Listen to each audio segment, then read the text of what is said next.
운동하사 예언의 영이 충만하게 임해서 하나님이 예레미야를 통하여 하나님의 마음을 이스라엘 백성들에게 전달하고 있습니다. 그러니까 지금 예레미야가 입을 벌려서 이야기하지만 지금 누가 말씀하시는 거예요? 지금 이 말씀은 하나님이 예레미야를 통해서 하신 말씀이라는 겁니다. 그러니까 예레미야는 어떤 확신을 가지고 얘기할까요? 하나님의 말씀이 그대로 이루어지고 하나님의 말씀이 그대로 응답될 것을 알고 있는 겁니다. 그러니까 이 선지자가 전하는 이 심정에서 어떤 마음이 들까요? 하나님이 지금 탄식하고 그들을 책망하면서 이야기하고 있어요. 얼마나 두렵고 떨릴까요? 듣는 사람들은 이 말을 하나님이 나에게 하는 말씀으로 들을 것인가 아닐 것인가를 우리가 결정하고, 하나님의 말씀이지만 그러나 내 마음이 닫혀서 들리지 않는다면 지나가 버릴 수 있지만, 예레미야 선지자는 알고 있어요. 이게 내 말이 아니라는 것, 내 지혜가 아니라는 것. 하나님이 지금 나에게 말씀하신 이 말씀은 이 백성을 향한 하나님의 계획이자 하나님의 예언의 말씀이고, 하나님께서 이 말씀으로 판단하시사 이 말씀의 법으로 심판하셔서 그들이 하나님의 뜻대로, 하나님의 그 기준대로 그들이 심판받고 멸망당하게 될 것을 예레미야가 알고 있는 겁니다. 그러니까 예레미야는 별명이 뭡니까? 눈물의 선지자예요. 이 말씀을 하면서 지금 그 말씀이 말하는 바를 보고 있는 거예요. 그들은 곧 멸망할 것입니다. 여러분, 이스라엘 먼 나라 얘기이지만 사실은 2600년 이런 엄청난 시간과 공간의 차이가 있지만, 사실 이것을 우리에게로 가져오면 나라가 멸망하고 나라가 포로로 끌려가는데 이것은 정말 살 소망이 다 끊어지는 겁니다. 그런데 지금 그걸 막을 수가 없어요.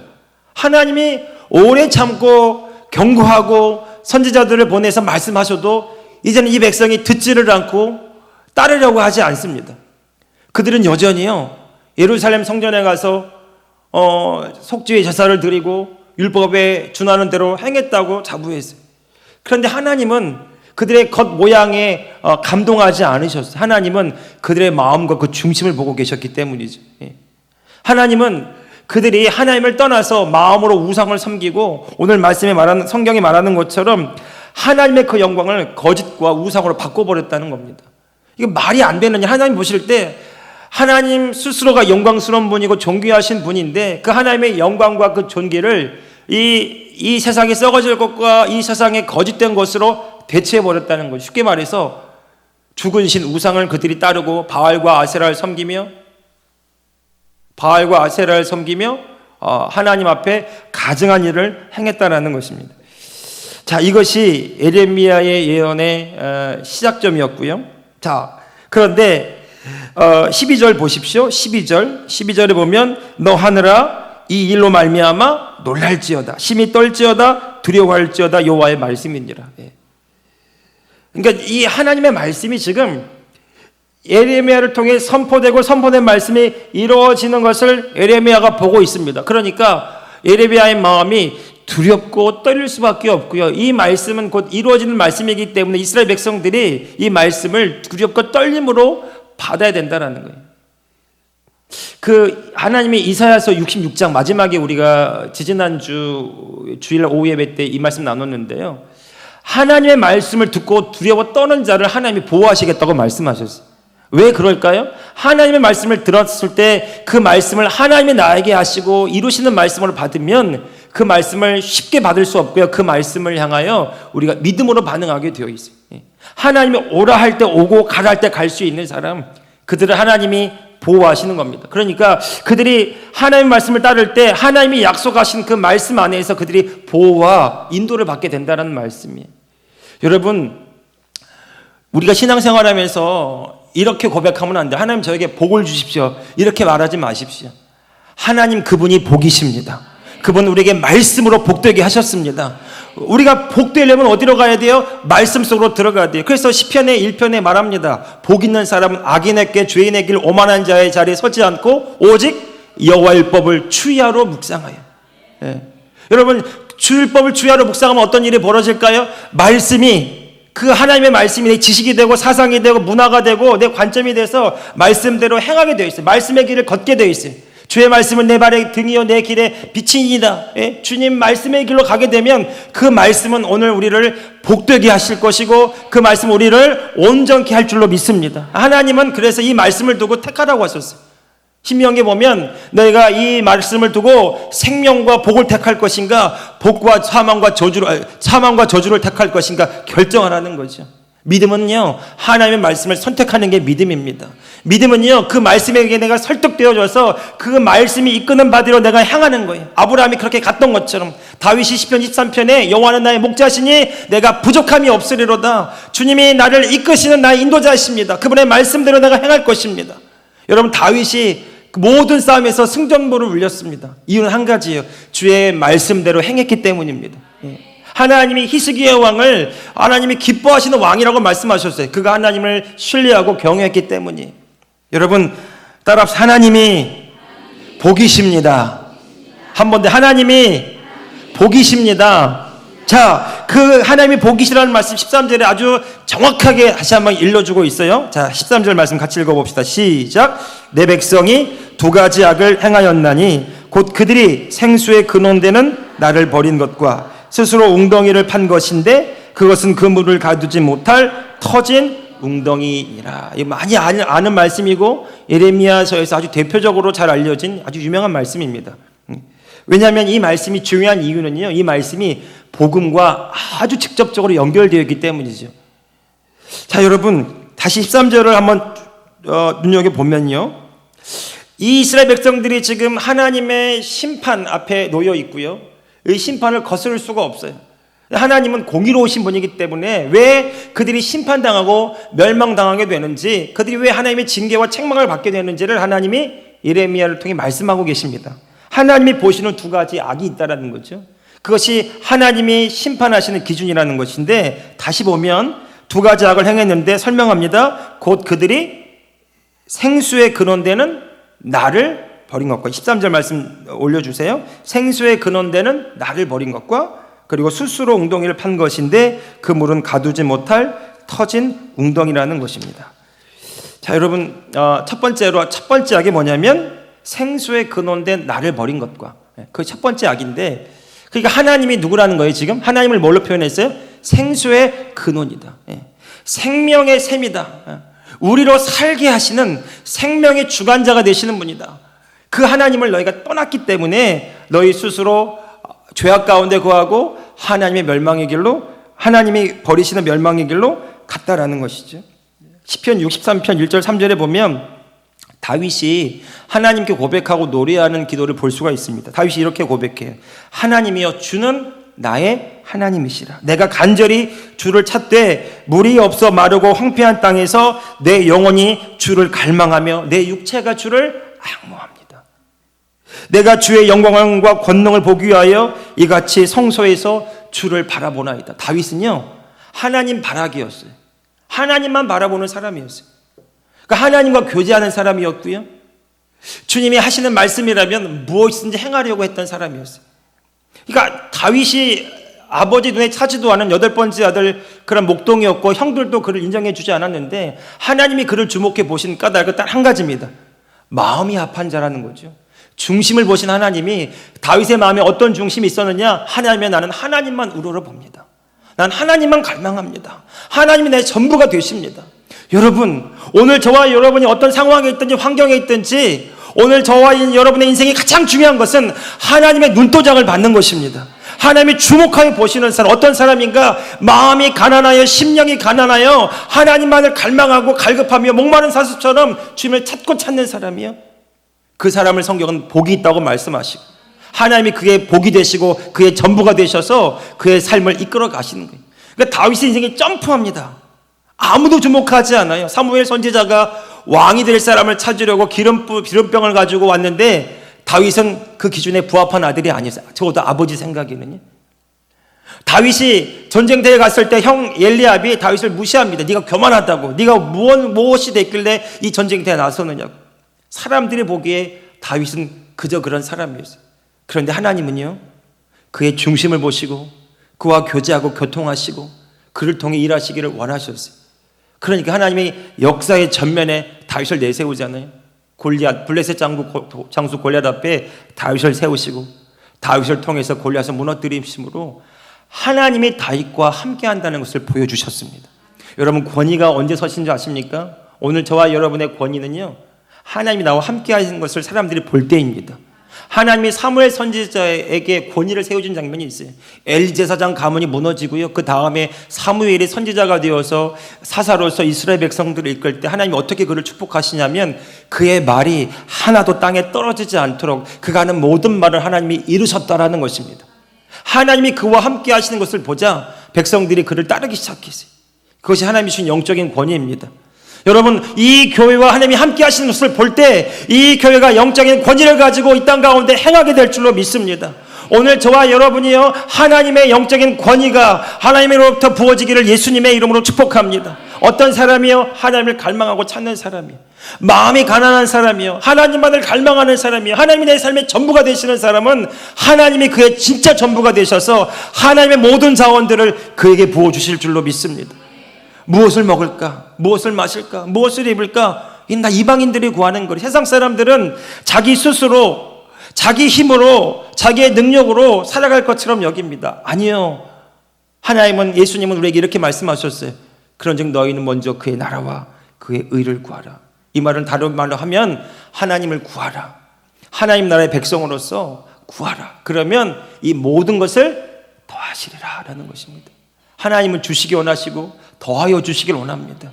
그래서 구하라고 말씀하시고 찾으라고 말씀하시고 두드리라고 말씀하세요. 너희 하늘 아버지께서 구하는 너에게 좋은 거 주시지 않겠느냐고 말씀합니다. 그런데 왜 우리가 받지 못하고 누리지 못하고 그 하나님의 삶을 우리가 살아가지 못합니까? 이유는 한 가지, 내가 누구인지 잘 모르는 거죠. 성경은 내가 누구라고 말합니까? 우리는 하나님을 떠나서는 살 수 없는, 하나님 없이는 살 수 없는 바로 그러한 사람들이라고 말합니다. 요한복음 4장 13절 14절에 보면 그런 사람을 예수님이 만나십니다. 남편이 5명이나 있었고 6번째 남편 만났는데 그 남편도 진짜 남편이 아니. 그러니까 이 여자는 그 당시, 지금도 그렇게 구설수에 오를 만한 분이지만 그 당시로 가보면 이 사람은 상종하지 못할 부정을 거듭한 사람들이 그렇게 낙인 찍고 비난하고 손가락질하는 그런 여자입니다. 누구도 그에게 말 걸어주지 않았어요. 그걸 추측할 수 있는 대목이요, 유대인들은 특별히 낮 12시에는 다니지 않습니다. 너무 찌는 듯한 더위 때문에 사람들이 활동을 못해요. 낮에는 쉬고 밤에 결혼식도 하고 밤에 일도 하고 밤에 행사도 치릅니다. 그런데 이 여자는 낮 12시에 왔어요. 이유는 사람들의 눈을 피해서 홀로 온 것입니다. 그러니까 쉽게 말하면 왕따 당한 여자예요. 이해가 가니? 이해가 가. 그런데 예수님이 그를 만나주시면서 하시는 말씀이 뭐냐면, 예수께서 대답하여 이르시되 여자여, 이 물을 마시는 자는 다시 목마르려니와 내가 주는 물을 마시는 자는 영원히 목마르지 아니하리니 내가 주는 물은 그 속에서 영생하도록 솟아나는 샘물이 되리라. 이 말이에요. 너 스스로 계속 그렇게 사랑을 찾아, 인정을 찾아, 그렇게 성공을 찾아, 그렇게 이 사람 만나면 행복할까, 저 사람 만나면 성공할까, 이 사람 의지하면 내가 좀 더 이득을 볼까, 그렇게 헤매듯 살아가면 너는 계속 목마르게 될 것이다.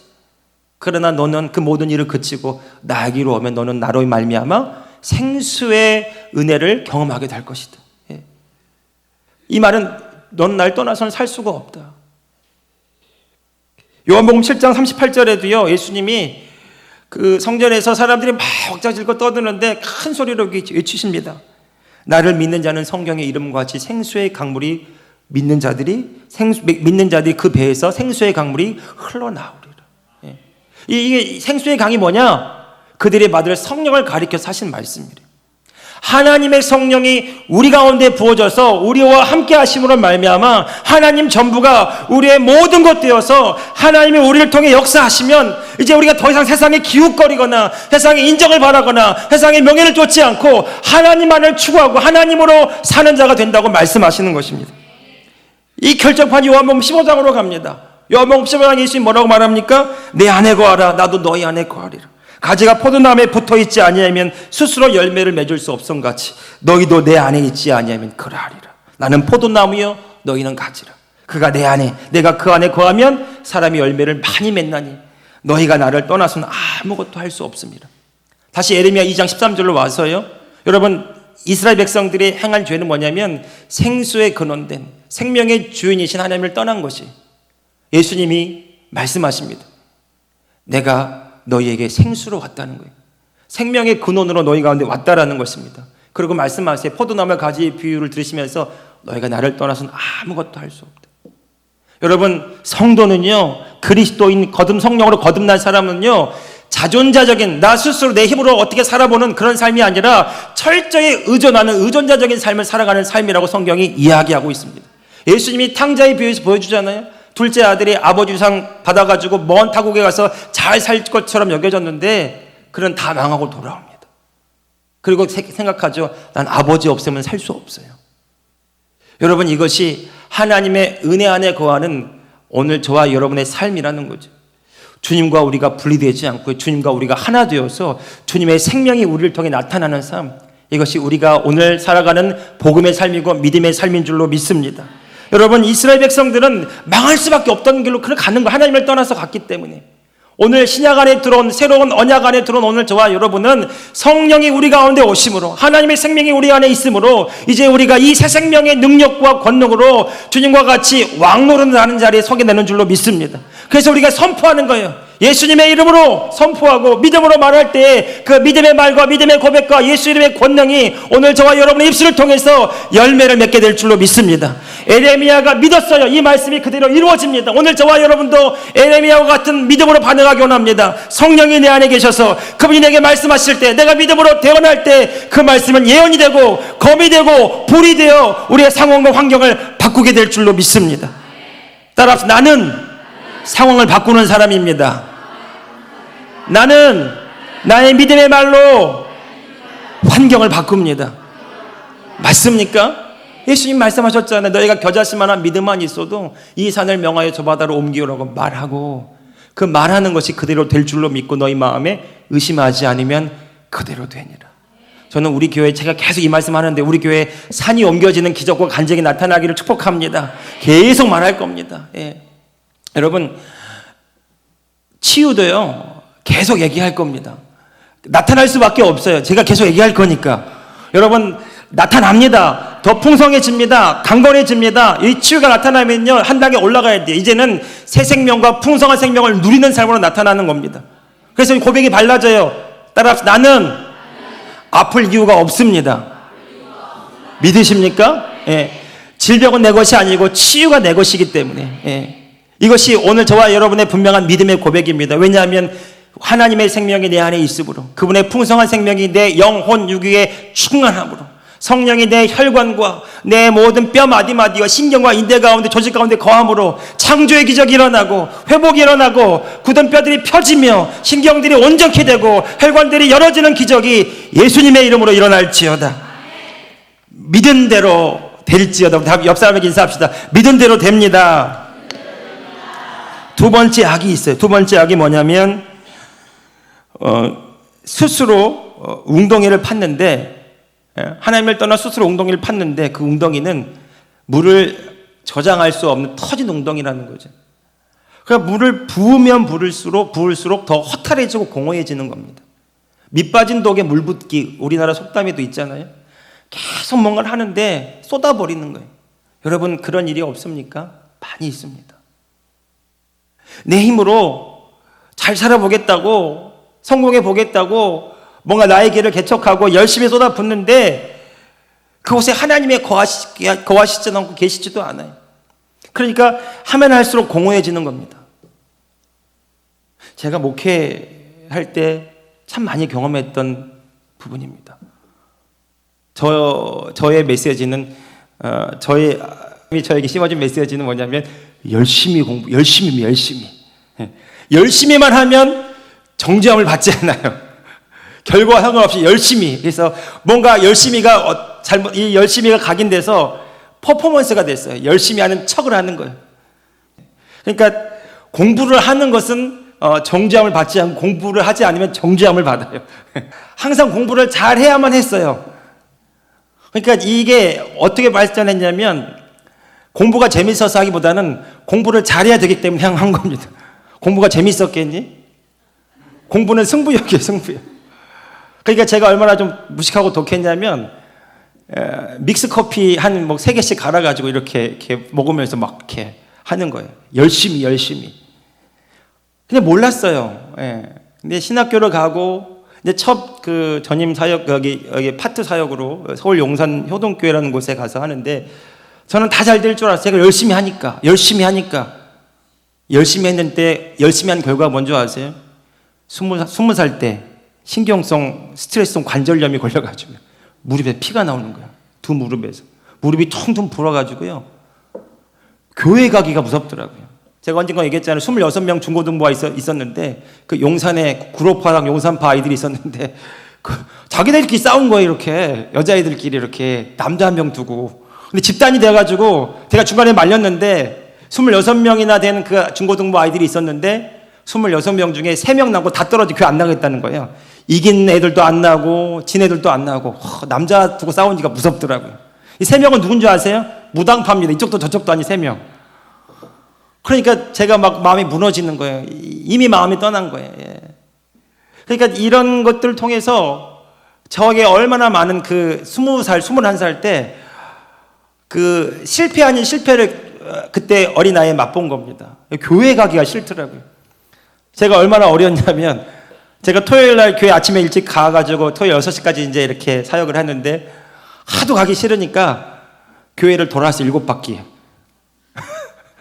하나님 교회 들어가고 싶지 않은 그만큼의 어떤 스트레스가 많았고요. 그래서 1년 6개월 만에 교회를 그만 나왔습니다. 그리고 이제 교회를 다니는 곳이 저기 미아리에 있는 그 달동네, 지금은 다 개발됐지만 그때는 기어 들어가는 그 도시 빈민촌 교회, 그 민중교회 같은 그런 교회에서 이제 계속 사역을 하고 그랬었는데 뭔가 피해 다니는 느낌, 도망 다니는 느낌이었어요. 하나님이 아니라고 하면 금방 내려놓을 자세로 그렇게 한 겁니다. 교회 사역이 재밌지 않았어요. 버겁고 버거웠어요. 군대 갔다 왔어요. 그리고 이제 공동교회에서 교육전도사 하는데 그때 거기서 제 아내를 만났거든요. 별 얘기를 다 하니 빨리 끝내야 되는데 지금 빨리 가야 되는데 그런데 거기서도 열심히 했어요. 열심히 하는데 뭔가 단기적인 결과는 나오지만 제가 금방 지쳐버리고 메말라가는 모습을 볼 수 있어요. 열심히 하는데 뭔가 채워도 채워지지 않는, 그게 뭔지를 잘 몰랐어요. 열심히 하는데 더 허기지고 메마르고 내 안에 뭔가 이렇게 구멍이 뚫린 것처럼 뭔가 그 허전함이, 공허함이 내 안에 있었어요. 나중에 알았는데요, 제가 성공이라는 우상을 섬기고 있더라고요. 성공, 목회 성공, 좋은 목사, 사람들이 인정하고 칭찬하는 목사, 큰 교회 목사, 야망이 있더라고요. 야망이. 나는 하나님의 인정을 바라는 게 아니고요, 사람들의 인정을 바라고 있었어요. 하나님에게 충성해야 되는데 사람에게 충성하고 있는 겁니다. 그래서 뻥 뚫린 그 빈 통이 있었고, 열심히 하는데 뭔가 외부의 결과가 나타나지만 그것을 사람들이 인정과 칭찬을 받지만 마음의 어딘가 모를 공허함이 저를 잡아갔어요. 그 열심히. 뒤늦게 깨달은 사실은요, 그 열심히가 하나님의 은혜로 가로막고 있더라고요. 여러분 이 사실을 잘 기억하시고, 목사님 그게 열심히 안 해도 되겠구나, 이런 말이 아니, 오해하시면 안 됩니다. 저는 우암교회에 있을 때도 3년 딱 끝내고 유학을 가려고 저희 아내랑 짐을 쌌던 사람이에요. 나중에 알고 봤더니 유학도 마찬가지로 열심히 했어요. 열심히. 그래서 유학 가서 이렇게 학위를 가지고 또 사람들 앞에 그렇게 인정과 칭찬과 성공이라는 곳을 향해 달려가는 나도 모르는 내 안에 갈망이 있었던 거예요. 겉으로 볼 때는 재교육이었지만, 재충전이었지만 하나님이 저에게 말씀하셨어요. 저희 부부에게.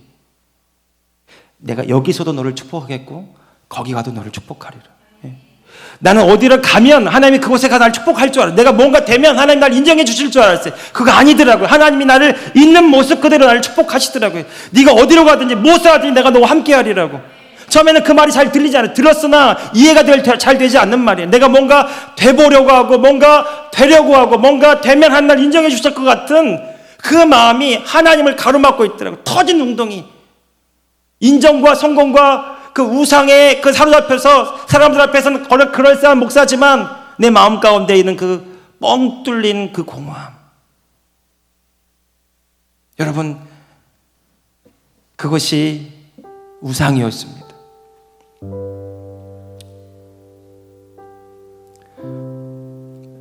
저는 한 10년 동안, 그래도 여러분 어떻게 보실지 모르겠지만 제가 걸어왔던 20여 년간의 그 신학교부터 들어와서 20년간의 시간은 어떤 사람에게도 책망받지 않을 만큼 아주 모범적인 사역자의 길을 갔다라고 생각했어요.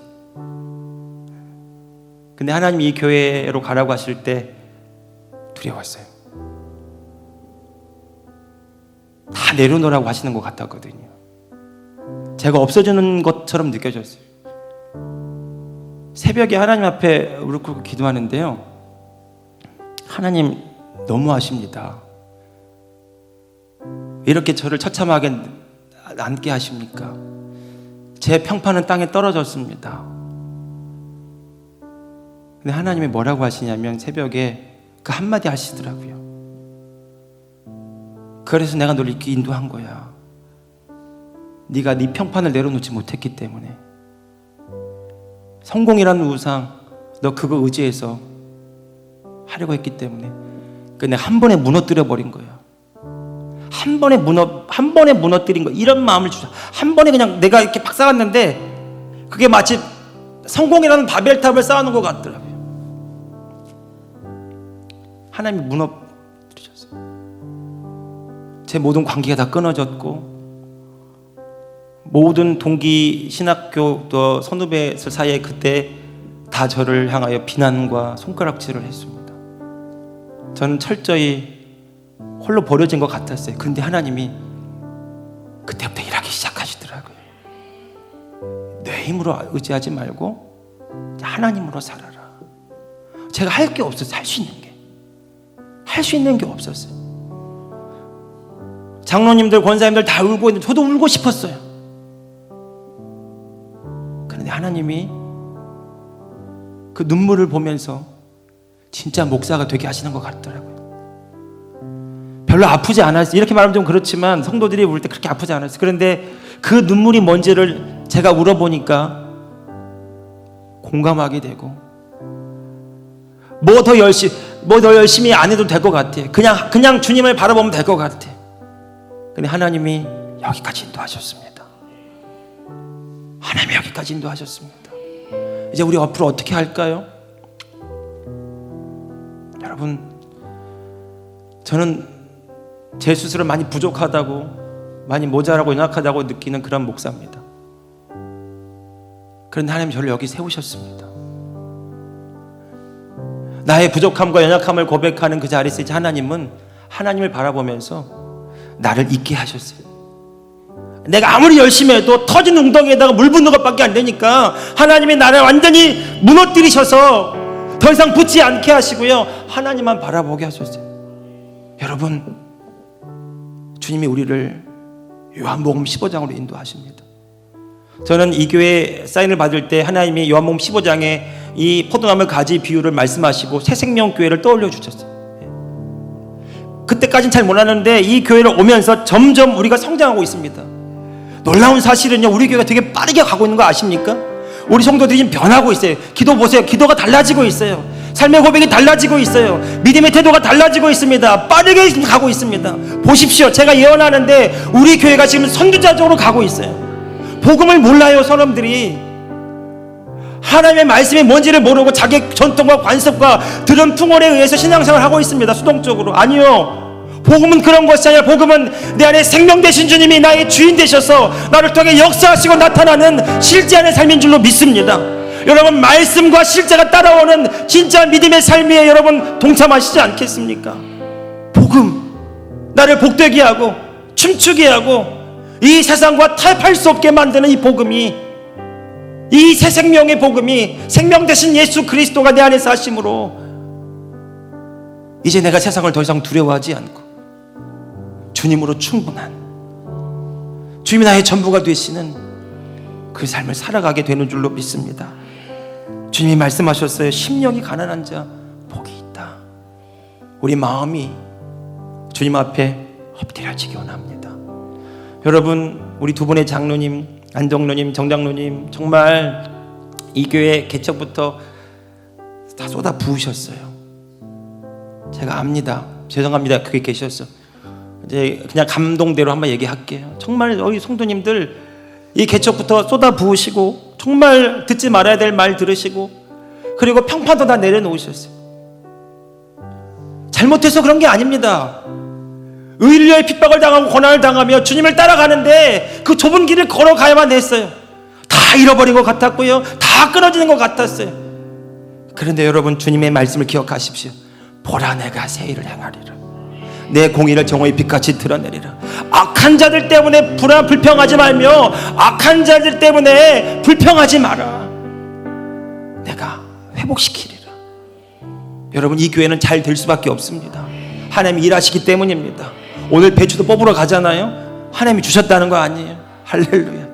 이 교회에 부족함이 없을 줄로 믿습니다. 여러분 믿음으로 주장하십시오. 지혜를 주장하시고요, 부요를 주장하시고요, 형통과 형통률을 주장하시고요, 예수 그리스도 안에서 능력 주시는 자 안에서 내가 모든 것을 할 수 있느니라. 이 사도 바울의 믿음의 위대한 고백이 오늘 저와 여러분의 고백이자 간증이 되기를 예수님의 이름으로 축복합니다. 사랑하는 성도 여러분, 이 새생명교회 주신 이 비전이 저와 여러분의 비전이고요, 함께 이 꿈꾸며 믿음으로 나아갈 수 있기를 원합니다. 하나님이 이 교회를 선두적으로 쓰실 겁니다. 두고 보십시오. 이 복음이, 이 진리가 이 교회에 살아있기 때문에 성도들은 꿈틀꿈틀거리게 하고요, 성도들의 눈빛과 얼굴들이 변화되고 있고요, 이것이 우리의 또한 간증이 되고 있습니다. 우리 서로에게 불평하지 맙시다. 내 마음에 안 든다고 서로 평가하거나 판단하거나 정죄하지 맙시다. 사랑만 합시다. 주님 안에서 용서하고 그들을 축복하고 하나님의 은혜를 흘려보내는 통로가 되기를 예수님의 이름으로 축복합니다. 누군가는 사랑해야 된다면 주님 내가 사랑하게 하여 주셨어요. 나를 사랑의 도구 되게 하셔서 하나님 연결자가 되게 하셔서 깨어진 것을 회복시키고 무너진 데를 보수하는 하나님의 통로가 되게 하여 주옵소서. 사랑하는 성도 여러분, 오늘 제가 이 말씀 하려고 했던 건 아닌데 완전히 설교가 다른 쪽으로 갔어요. 근데 하나님이 말씀하시는 것 같아요. 여러분 이번 추수감사절을 통해서 이제 11월 28일, 29일 7년도 집회 그리고 올해 한 해를 잘 정리하면서 우리 한번 돌아봅시다. 우리는 정말 내 안에 생수에 거론된 예수 그리스도와 함께 믿음으로 걸어가고 있는지, 우리는 성공과 인정이라는 그런 나의 평판이라는 우상의 굴레를 벗어버리고 주님만을 높여드리는 주님의 종으로 살아가고 있는지, 자존자가 아니라 철저히 주님께 붙어 있어서 주님의 생명으로 살아가는 축복의 통로가 되고 있는지, 여러분 그거 외에는 다 공허한 겁니다. 교회가 아무리 커져도요, 사람들이 아무리 많이 모여도요, 교회가 잘한다고 칭찬을 받아도 다 헛수고입니다. 주님이 첫사랑을 잃어버리면 촛대를 옮기시겠다고 말씀하셨어요. 라오디게아 교회처럼 부유하고 그렇게 많다고 말하지만 주님 모실 때 벌거벗은 자 같았어요. 이유는 한 가지입니다.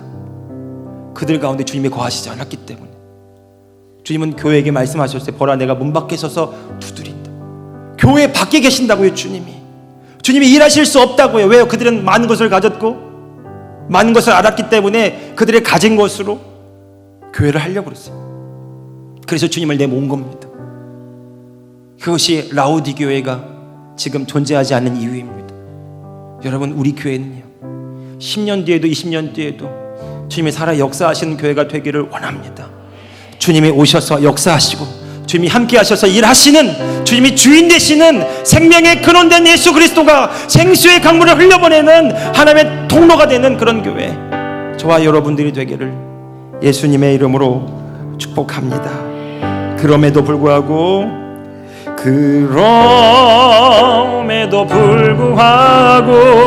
날 사랑하시는 내 하나님의 사랑은 나의 모든 걸 덮고, 그럼에도 불구하고 날 안아주시는 내 하나님을 부를 때 아버지라 한 번만 더 합시다. 그럼에도